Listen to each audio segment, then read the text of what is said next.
Now, you are saying in paragraph 46 of your affidavit that from March to May 2015, you delivered a total of 10 million to Joel Sanchez. Yes, Your Honor. How could this be possible?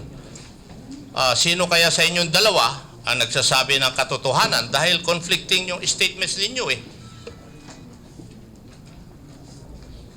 Ako po, Your Honor. Ikaw. Yes, Your Honor. Mr. Chair, may I ask the same question from our resource person, Mr. Sanchez? But, Majority Leader. Before that, Jonel, JB, Yes, Your pwede Honor. bang tignan mo dito sa kwarto kung nandito si Jonel at ituro mo para makita lang natin kung kilala mo nga talaga siya.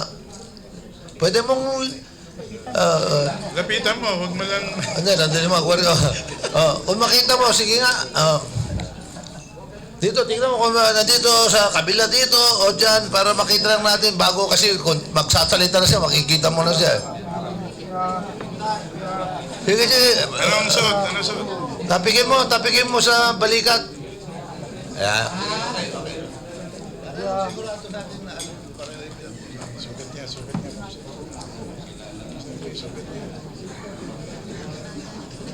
Thank you. So, for the record, the JP Sebastian top a person who has been previously identified here as Jonel Sanchez. In fact, pinataob ko nga yung pangalan kanina para hindi naman one. Okay, thank you, Mr. Yung Chairman. katabi ni Jonel Sanchez, just for the record, ano pong pangalan nyo? Good morning, Mr. Chairman, Your Honors. I'm Attorney Jen Louis Velandres, appearing as counsel Verantes. for... Velandres, Your Honor. Velandres, okay. Ikaw ang abogado ni... Yes, as counsel Ikaw of rin ba yung Jonel abogado the last time? Yes, Your Honor. I was... Saan ka, sa PAO? No, Your Honor. I'm a private Private? practitioner, Your Honor. Sige po. So, Mr. Chair, for the record. I would like to request I would like to say again my request if I could ask the same question from Mr. Sanchez. Please continue. Baka hindi niya... Naalala mo yung tanong, yung nakaraan tanong? Pakiulit na lang, Kong Akop, yung tanong. Ang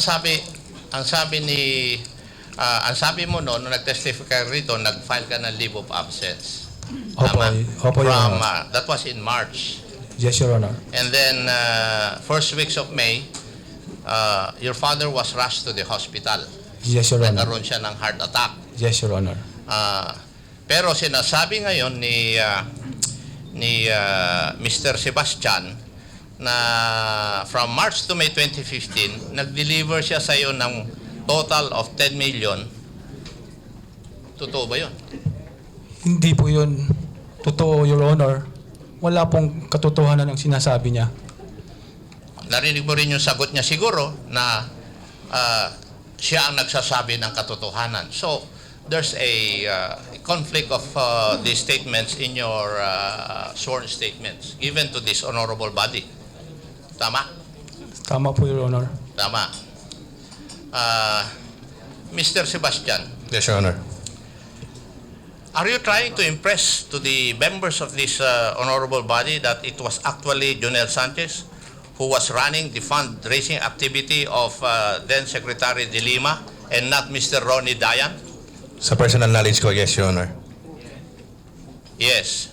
And may I ask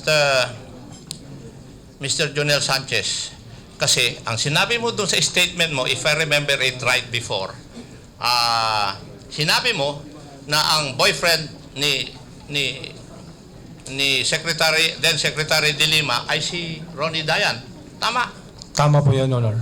Now here comes another guy, Mr. JB Sebastian. Ang sinasabi naman niya ay parang ikaw ang sweetie-sweetie ni then Secretary De Lima. Now, eto na yung dalawang punto na nagsisinungaling ang isa sa inyo eh. Para bang niloloko nyo na itong body na ito. Now, which is which?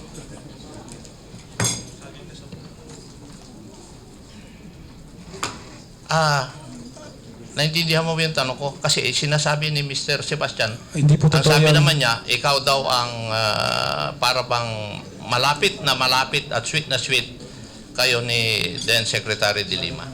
Hindi po totoo yan, Your Honor. Then, Mr. Chair, I submit either one of them is lying or telling the truth. So I have no more questions, Mr. Chair.